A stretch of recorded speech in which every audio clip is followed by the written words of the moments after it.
The silence was absolute. Not the peaceful kind of silence I sometimes chose when I took my hearing aids out at night. This was the violent silence that comes after destruction. After my father's foot came down on $6,000 worth of medical equipment while my mother laughed. It started with my brother Marcus calling my name from downstairs. He needed help with his college essay, apparently. The same essay he'd been procrastinating on for 3 weeks while playing video games. I was in my room, hearing aids in, working on my own thesis for my master's degree in biomedical engineering. I had music playing softly, just loud enough to focus, not loud enough to miss important sounds. Except I did miss Marcus calling. 3 times, apparently.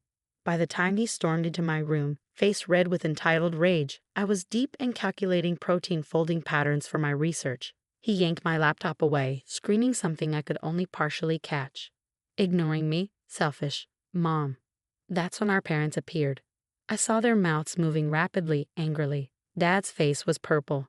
Mom's arms were crossed in that way that meant I was already guilty of whatever they decided. I pointed to my ears, to my hearing aids. I couldn't hear. Dad ripped them out, both of them, yanked them right from my ears so hard it hurt. Then he threw them on the floor and stomped. The crack was probably loud. I couldn't hear it, but I felt it in my chest. $6,000 of custom-programmed hearing aids, calibrated specifically for my frequency of hearing loss, shattered under his heel. Maybe he screamed. I could read his lips.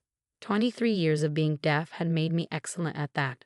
Mom picked up a piece of the destroyed aids, examining it like it was a toy. Selective hearing cured, she laughed, tossing it back on the ground. Marcus smirked, satisfied.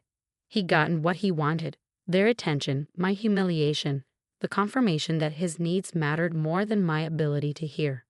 They left me there, on my knees, gathering the pieces of the devices that connected me to the world. My hands shook as I collected fragments of plastic and circuitry. The right aid was in 3 pieces, the left was powder and components. I was 11 when I lost my hearing, meningitis. The doctor said I was lucky to survive, luckier still to have any residual hearing at all. My parents said I was difficult, that my deafness was an attention-seeking phase I'd grow out of. They bought me the cheapest hearing aids they could find, complained about the cost constantly, and told everyone I was practically normal with them. They never learned sign language, never made accommodations, never understood that hearing aids aren't like glasses. They don't restore normal hearing, just assist what little remains. These aids, the ones now destroyed on my bedroom floor, I'd bought myself. 2 years of saving every penny from my research assistant position. 2 years of choosing between groceries and payment plans. 2 years of sacrifice so I could fully participate in my education, my work, my life. Gone, because Marcus couldn't walk upstairs to ask for help. I sat in that violent silence for hours. No way to call anyone. Phone calls were impossible without my aids. No money for replacements. I depleted my savings on these. No family who understood that they'd just severed my connection to the world. But I had something they didn't expect. I had a webcam that had been recording the entire incident. See, I'd been recording my thesis defense practice sessions. The camera was positioned perfectly to capture my desk area, and the space where my father had destroyed my aids.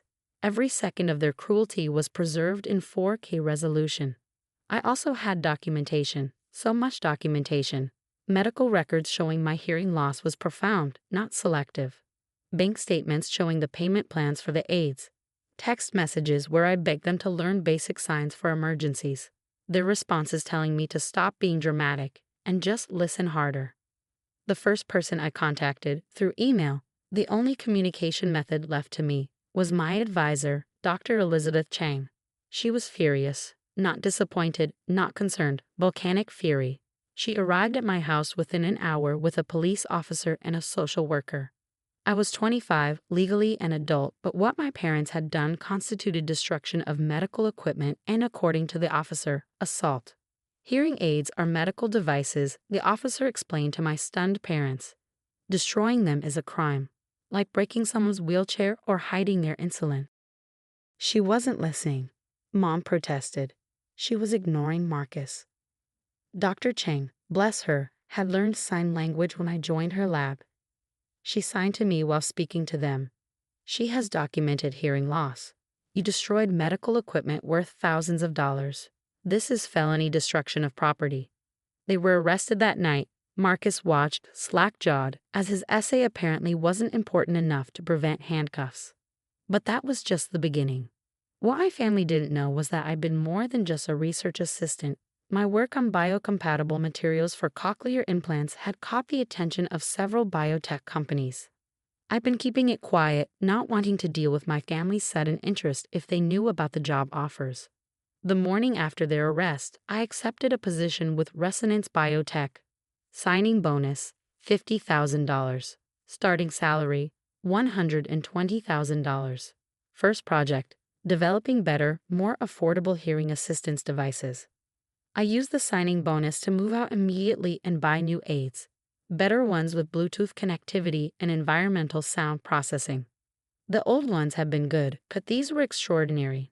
My parents bailed out the next day, expecting to come home and resume their lives. Instead, they found an empty room and a restraining order. The video of them destroying my aids had gone viral in the deaf community. #HearingGuideSerenToptional was trending. Their faces were everywhere. Marcus's college essay, the one so important it justified destroying my ability to hear, was due that week. Without me to help, he submitted garbage. He was rejected from every school he applied to. His fallback? Community college while living at home with parents who were now pariahs. The trial was swift. The video evidence was undeniable. My medical records proved the necessity of the aids. The bank records showed their value. My parents were convicted of assault and destruction of property. The judge, who had a deaf grandson, was particularly unsympathetic. "You didn't just break a device," she said at sentencing. "You broke your daughter's connection to the world. You isolated her, mocked her disability, and showed cruel indifference to her medical needs." They were sentenced to 2 years probation, mandatory disability awareness training, and ordered to pay restitution. $6,000 for the aids plus damages. Total, $15,000. They didn't have it. They'd spent everything on Marcus's gaming setup and failed business ventures. They had to sell their car, take out loans, beg relatives for money. The relatives, who'd seen the video, weren't generous. But the real revenge came from my work. Within a year, my team at Resonance developed a revolutionary hearing aid design. Cheaper to manufacture, better sound quality, more accessible to low-income patients. We called it the Phoenix line, rising from destruction. I insisted on one thing. The launch event would include a free clinic for deaf and hard of hearing children. Hundreds of families came. We fitted kids with aids they couldn't otherwise afford. I saw myself in every child who heard their parents' voice clearly for the first time. My parents saw it on the news. They tried to attend, to take credit for their inspiring daughter. Security, briefed with their photos, turned them away. They sent letters through lawyers, how proud they were, how they'd always supported my career, how families should stick together. I responded once. "I couldn't hear you. Remember? Selective hearing." The Phoenix line was a massive success. My royalties from the patent meant I'd never worry about affording hearing aids again. Neither would thousands of others who benefited from our affordable design. I bought a house in a different state, started a scholarship fund for deaf students in STEM, gave talks about overcoming not just disability, but family who see your medical needs as inconvenience. Marcus reached out once years later, still living at home at 28, still blaming everyone else for his failures. He needed money, he said. His parents couldn't help anymore. They were broke from legal fees and restitution payments. "Can't hear you," I typed back. Must be that selective hearing. Then I blocked him. The last update I got was from a cousin. My parents work minimum wage jobs now, all their savings gone. They tell people their daughter is a successful biomedical engineer, leaving out why we don't speak. Marcus still lives in their basement, still gaming, still waiting for life to hand him what he thinks he deserves.